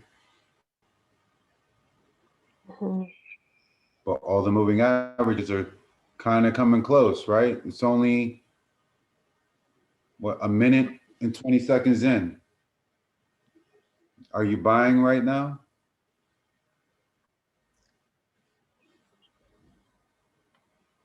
Anybody would buy? No, I mean,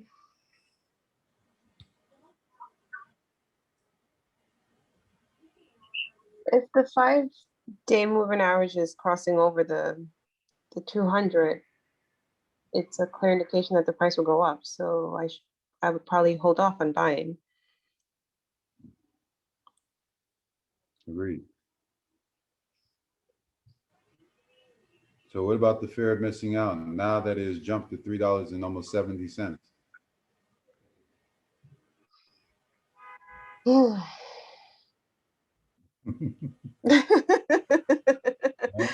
So have when you see the price anxiety. move, you're like, oh man, you get anxiety just looking at it, right?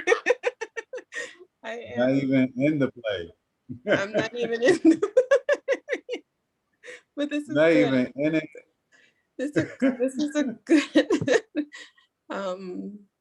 is good though. Well, I guess we can look at the other indicators like the RSI. Right. The RSI is showing that it's not overbought right now. Mm-hmm. There is a disconnect between what's going on here and what's showing up here. I don't know why they're showing two different prices. Usually that doesn't, I haven't seen that before.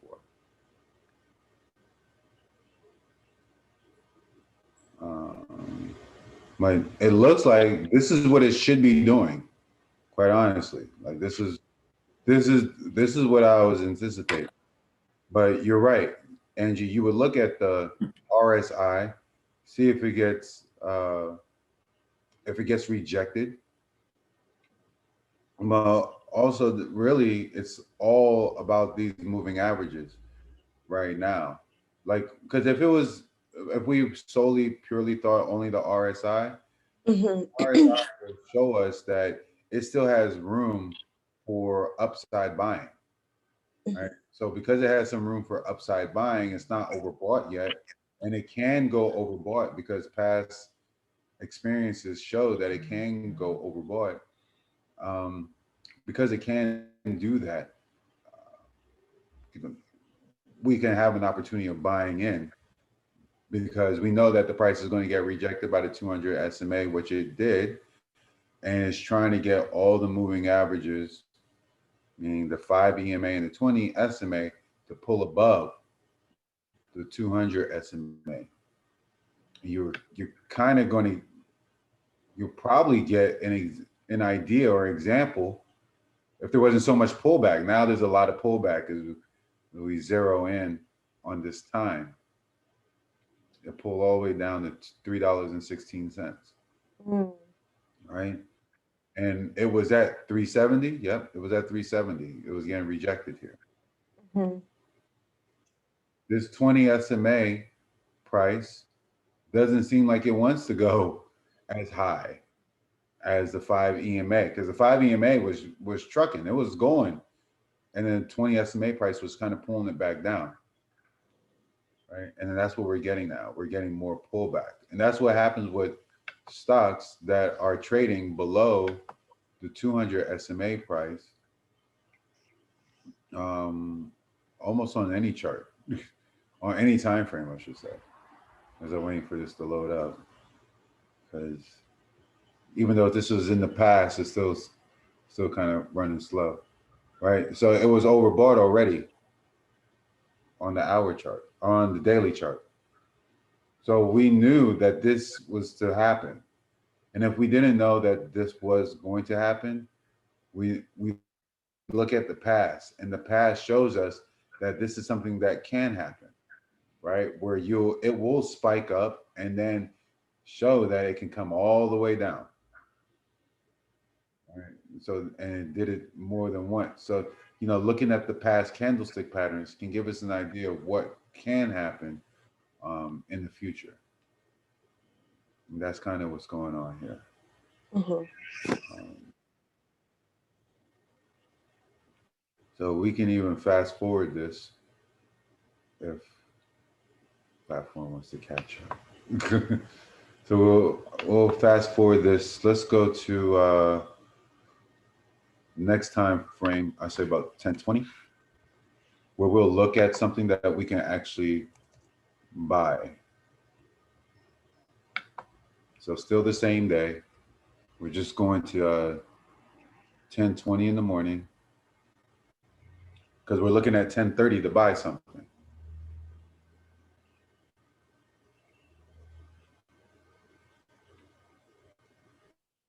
So it's still buffering right now. So give it a moment.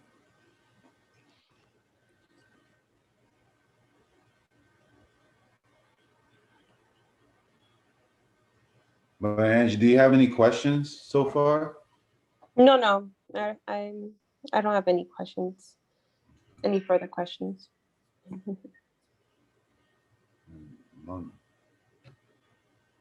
What's going on? You kicked me out? Thank you. Okay. So as we can see, LMFA is now at $2.86, right? And we know it was overbought. It was supposed to pull back. Just waiting for the laptop to catch up.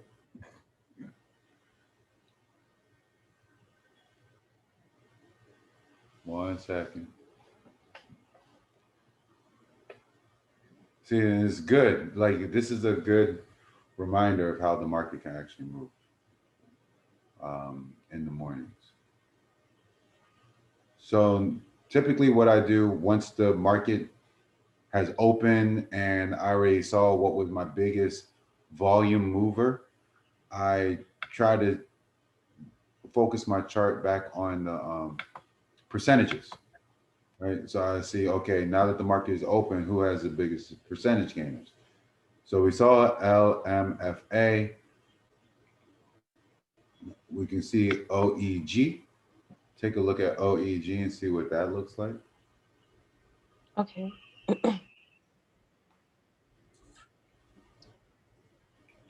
You can see OEG broke out, right? It's overbought.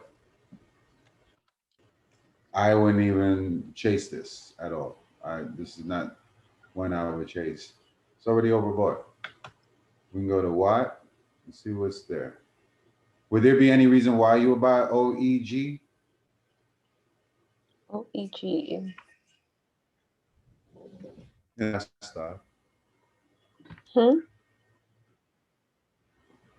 No, I was just saying if there's any reason why anyone would buy OEG, but I forgot I can't move as fast on the on demand as I would on regular market day. But there's no real reason to buy this. It's overbought. If it created a new high, you would still have to wait for it to pull back because your downside risk is $1.19 below where it's trading at. So you know, you will have a hard time uh, trying to, you know, prevent yourself from downside risk. Now we got Watt, WATT, trading at $2.90-ish. Has a float size of 44 million and is trading 6.1 million right now. It did trade right above the 200 SMA. The 5 EMA is above the 200 SMA, but the 20 is lagging. It's all the way down here. All right, what's going on with that? So, so maybe we'll have to look at the hour chart and see what's going on, because it's not overbought on the daily chart,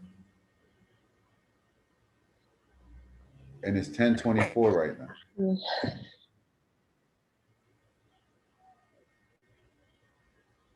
Does this look like something to buy?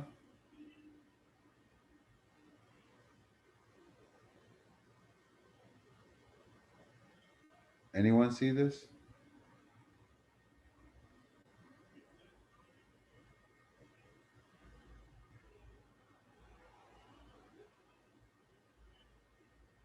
You know, you still have the 263 downside risk on the hour chart.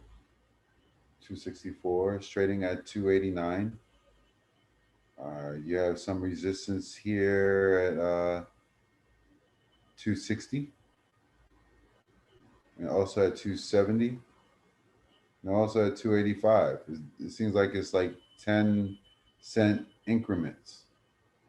I don't even know if I would even like bother with that. Um, even though the moving averages looking like they're coming together. They're looking like they're trying to come together here, right? So this will probably be one that I would just watch. I probably wouldn't buy in, but I'll probably watch it for the next couple of days and see if it does go overbought. Does it pull back to the 20 SMA price? Um,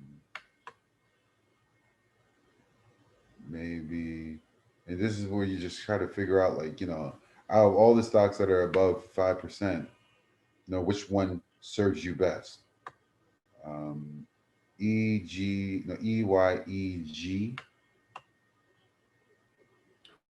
looks like, it has some upside. All right, strong candlestick here. The 5 EMA is about 60 cents above the trading price. It's traded 14% on the day on volume of 286 shares, 5.5 million as its float size. Yeah, other things. Both moving averages are above the 20 SMA price, which is good. Didn't happen back here when it first spiked above. The only thing that has a negative against it is that it's overbought and that the TTM squeeze, well, the TTM squeeze is actually on its side. Um, so at $6 a share, when we zoom into the hour chart, let's see if this is something that you would buy, right? And I'm sorry for the lag. Like, I don't know why. Only thing I can think of is just the rain. It's trading above the 5 EMA right now. It's slightly overbought, but there's a squeeze that's happening here, right? And we see this engulfing candlestick pattern here. So maybe this might be a buy as it's testing resistance at this $6.03, $6.05. It's testing that resistance and it's testing it pretty hard. If we zoom into the 2-minute chart, it already made its new high, right? So it made a new high on the intraday chart.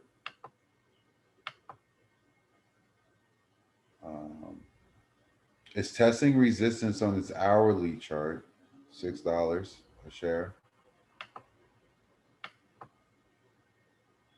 And it's slightly overbought on the RSI for the daily chart.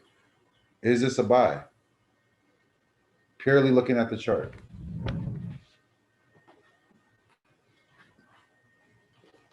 Does anybody consider that a buy?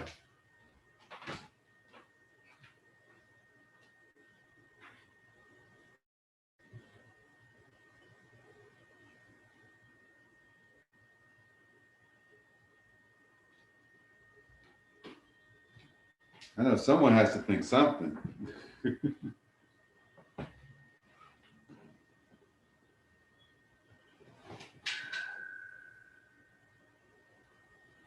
I don't know. Once again, once it's overbought, I wouldn't have bought it. I would have left it alone. If it ran up, it ran up. That's fine. But I definitely want to buy a stock when it's not overbought. So I would weed that out. Now, FUZ looks interesting, right? It's very interesting. It's up 11% on the day. It made its spike already after earnings. So we know that it's like an earnings winner in some way, shape, or form that happened 2 months ago. So it still has a lot of tailwinds, right? When they say tailwinds, that's what they're referring to. Little things like this, where it has upside because of earnings. But now it's consolidating, right? So we know that Wyckoff method, right, makes a new high, starts consolidating. But what we see here is this candlestick pattern. It's an engulfing candlestick pattern.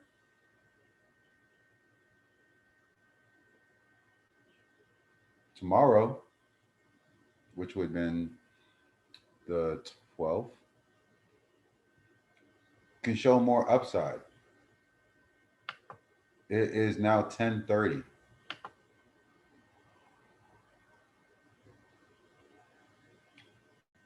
This on the hour chart is slightly overbought.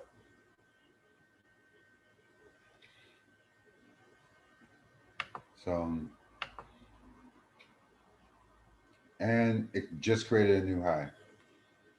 So now I've been mad that I missed all of this, that I missed this whole run up. Because if I had seen it when, once the market opened and it showed us the first five, the first stocks that were like 5 or 10% on the day, we would have been able to catch this little break right here. Right? It pulled back and it stayed above the 200 SMA price. And then even when it pulled back to come and retest the 20, we saw that it broke here at this 1560-ish area. So now that it's all the way up here and it's 10:30, would you still buy this?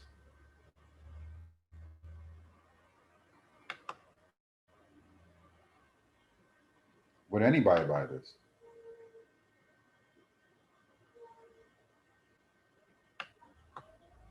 Let's say we buy it just off of the strength that it has a bullish engulfing candlestick pattern on its daily chart. And right now it is 10:30 on the day. And it's about to be overbought on the minute chart. It needs to pull back to 1680-ish. I would say if I were to buy it up here, but right now 1643 is that pullback price. Created a new high.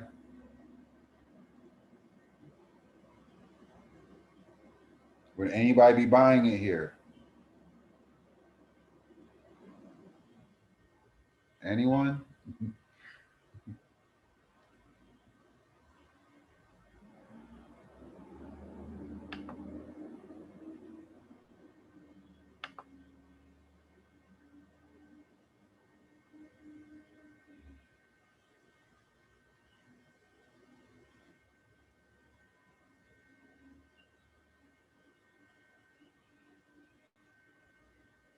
Well, more than likely, I wouldn't have bought it. I would wait until 11 because I don't like chasing.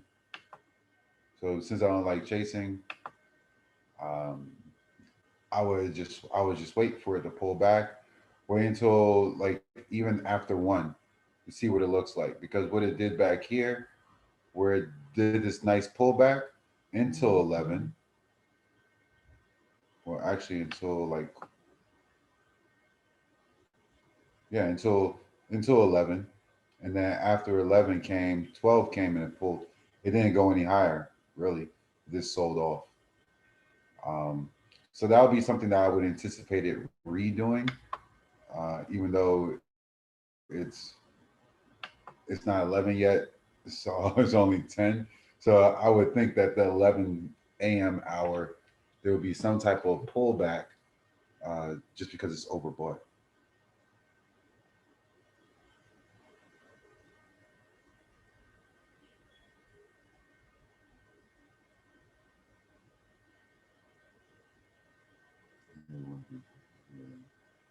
Yeah. So yeah, but I don't want to keep you on too long. Like, you know, hopefully that where I showed is kind of like helpful. because that's the one thing, and it's pulling back a little bit. And yeah, I just don't want to like waste your time, essentially. No, no I wasting know, time. Thank you so much. I appreciate it. absolutely. Like, because you see this is helpful. It can be helpful. Um, It can be, it's more than it's very extremely helpful. Now I'm not going in just saying, hey, I'm letting the money in the stock sit, because before this I was only someone who would like put money into the market and let it sit. So as I'm learning more and more and doing my research, it's super helpful. yeah. And you did extremely well with U.S. Steel. I think that was a good choice, and you should be happy. Thank you. Like Well, I think I so. mean, there's a lot of it was your, your teachings and your all of it actually. So so no, thank you. Thank you. Thank All you. right, so we'll chat tomorrow. Right? Tomorrow it is. All right, have a good night. All right, you do the same. Bye.